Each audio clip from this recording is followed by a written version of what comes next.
to bring you up to speed with stories that are making headlines at this hour. The hashtag is trending, yes, at Lookuptv on Twitter, Lookuptv on Facebook, and Lookuptv on official YouTube channel. And let's begin.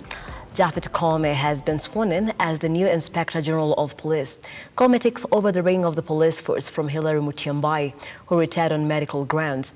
In a ceremony presided over by Chief Justice Martha Koome, Japhet has promised to deal with lawbreakers as he works towards securing the nation. I, Japhet Koome Nchebere, do hereby swear by the Almighty God that I will not, without due authority, disclose or make known to any person any information I can imagine the responsibilities given to me by our people. I promise I'll do my best. I will not let this country down. We have a beautiful country. All of us, we have a responsibility to ensure we hold this country together. Kwa hivyo hawa wakora wako kule nje wanafikiria watatishia maisha ya wananchi. That will not happen. Mkora ambaye anafikiria atatembea na kisu huko nje, anandunga mwananchi na kisu kwa kisu. Mkora ako na bunduki, utafanya mwananchi mtukufu aumie. That will not happen. Kwa hivyo tunaambia wakora, uko kule kwa estate, unasumbua wananchi kwa kudunga hao visu, kupiga watu risasi. It will not happen under my watch. I will have slept on the job. Wale kule wanaiba ng'ombe, actually it is livestock rustling. It is not cattle rustling. A lot of property destroyed. Wananchi wanakufa, maofisa wanakufa. Our strategy now is to target the loans. We are calling them livestock loans. Kila mimi nasema, all of us, let us enjoy our existence. Yale mali umetafuta kwa bidii, tutachunga hiyo mali. Yeyote anajaribu kuingia kwa mfuko wako, anachukua wallet yako, uko na records umenunua ya dhahabu, anataka kuichukua, atapata cha mtema kuni. That is the message we are sending. As I take charge of the National Police Service, Honorable Chief Justice, criminals out there, please bear with me because you face it. We are not threatening anybody, but we are stating things as they are. Tunataka kusema ukweli.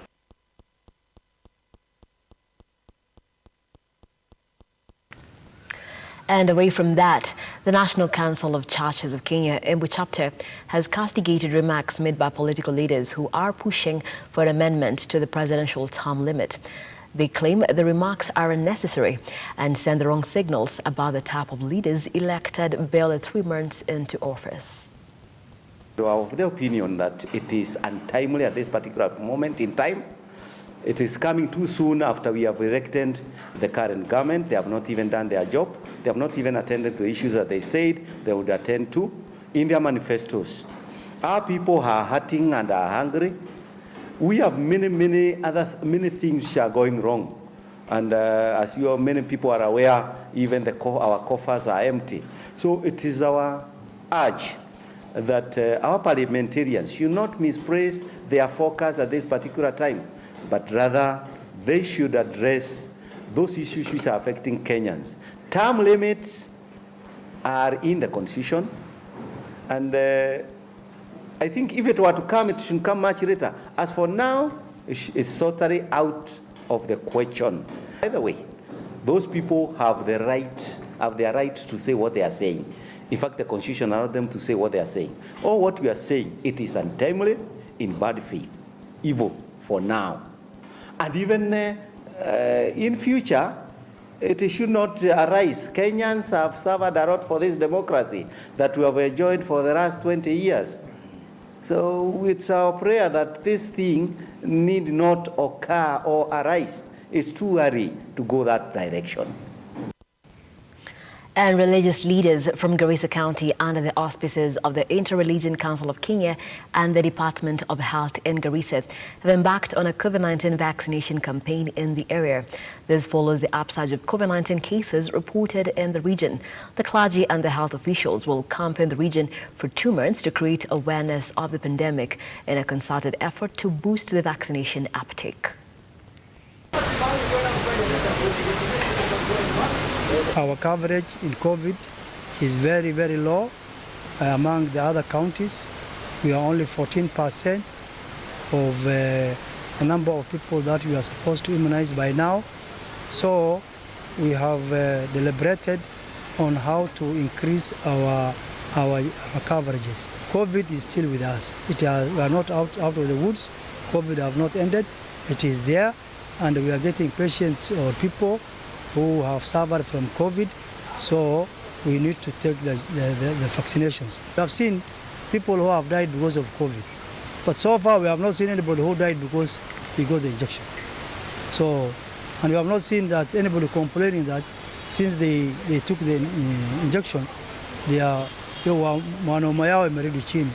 We have not seen those things. Tunashukuru ni kwa sababu ya Wizara ya Afya ambao tumejumuika nao kwa muda wa hizo siku mbili, na tukahimizwa habari ya kwenda kufanyia haya mambo katika makanisa na misikiti. Nami kama kiongozi wa dini wa Kristo kupitia NCCK tunatoa wito wetu kama wachungaji, na pia tukahimiza watu wetu kuweza kuja na kujitokeza kwa hii muda wa miezi 2 ijayo. Tuweze kujitokeza zaidi, watu wadungwe hizi dawa ambazo ni za COVID ambazo zimetolewa na serikali. Yale mawaidha ambayo madaktari walitoa ya kwamba watu wasikuje kwa wengi kwa bahali moja bila ya kukinga, bila ya kuvaa mask, bila ya mikakati ambayo Wizara ya Afya iliwekwa. Hatujafuata sana. Na sasa mgonjwa ile imerudi tena, imeanza kuenda juu sana kabisa. To some health matters now. Children under the age of 5 in Makueni County are set to benefit from the Malezi Bora Program initiative, which has been implemented nationally to accelerate the utilization of maternal and child health care and nutrition services offered in county health facilities. The Malezi Bora Program is set to take place in 238 public health facilities across the country and will run up to 18th of November. We are here for the launch of the Malezi Bora program, an initiative that started in 2007 all over the country. It's a program that is running from the 7th of this month to the 18th of November. And today we came to launch here at Onoa Primary.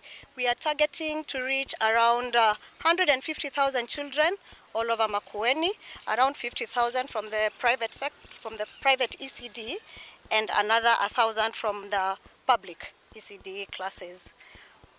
It is an initiative that is geared towards improving the health, vitamin A's, and even the deworming. All right, it improves their concentration in classes. It makes them have more concentration for a longer time because, of course, they're not in pain or hungry or suffering from the effects of the intestinal worms and other effects that are lacking from the vitamins. If they're lacking the vitamins, that is. Sharon. Moving on, Kisii County Bar and Hotel Owners Union has raised the complaints of their members after their businesses' licenses were taken away by the county management and their businesses shut down without any notice. The union now wants Kisii County management to involve them in decision-making processes concerning them. Namna hiyo na kwenda na kufunga hizo maclubs na bar. Hiyo ni njia mbaya. We are not really happy. Waenda wakae chini, watuite, tuongee, tupate suluhisho. County municipality manager ile kitenda alifanya ya jana, hakuje hatuelezee ama atafute mbinu ya kukutana na zizi ngarawa hili maneno ishe na tuanze biashara vile ilikuwa.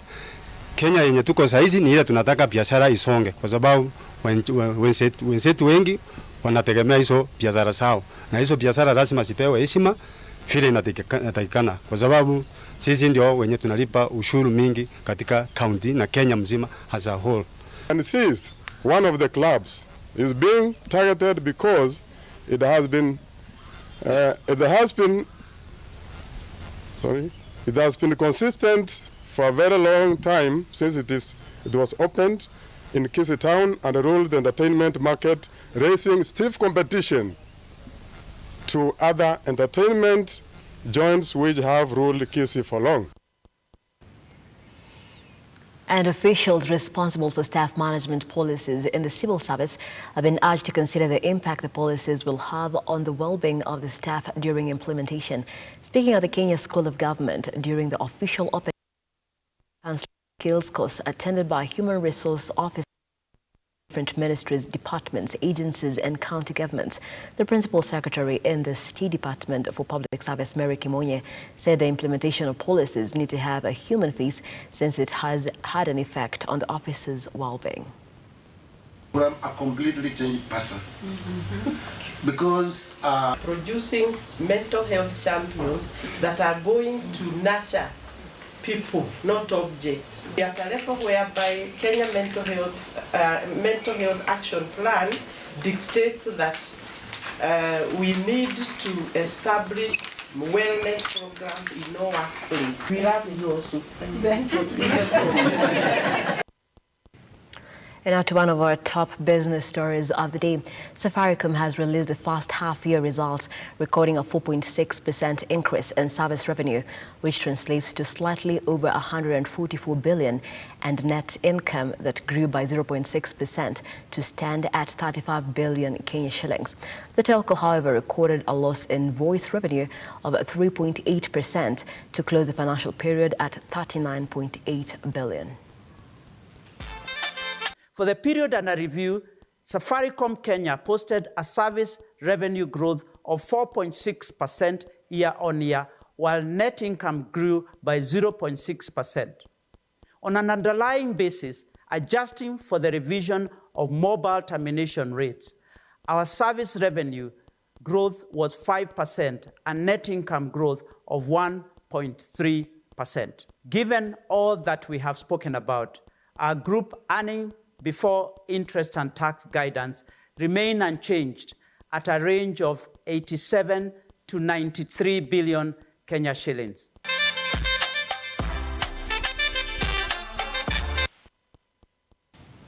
Those are just some of the stories that are trending at this hour. But just to bring you up to speed with the stories that our team of reporters in our newsroom generally is working around the clock just to make sure that you are informed. Some of the stories are, of course, the Inspector General, Japhet Koome, who was sworn in earlier today. And in line with that, of course, majorly him there saying that he is not related by blood to the Chief Justice Martha Koome. And I will just read what he said exactly. He says Kenyans have speculated on how he himself now, Japhet Koome, will be sworn in by Chief Justice Martha Koome. Is it about wife or husband, as well as a brother or sister or relative? And it says, I want to make it clear that we have no blood relations. That is Japhet Koome, the Inspector General of Police, who was sworn in earlier today. Of course, he has made a few promises right there, just to making sure he will see to it that there is going to be security in the nation, as well as bring lawbreakers to book. That one of the stories that our reporter Henry Tende was there, and of course we'll be giving you that report in details, and of course what awaits Japhet Koome in office as he officially begins his work today. And yet another story that we're following up, of course, the Willie Kimani case. Remember, the accused were convicted, and the sentencing, that is what we are going to be giving you the details on, as well as the President, William Ruto, who is talking about, of course, the economy and debt. That is a story that we're also following up for you. And of course, we'll be looking at Your Opinion Matters, which is a segment that comes to you every single day right here on Lookup TV.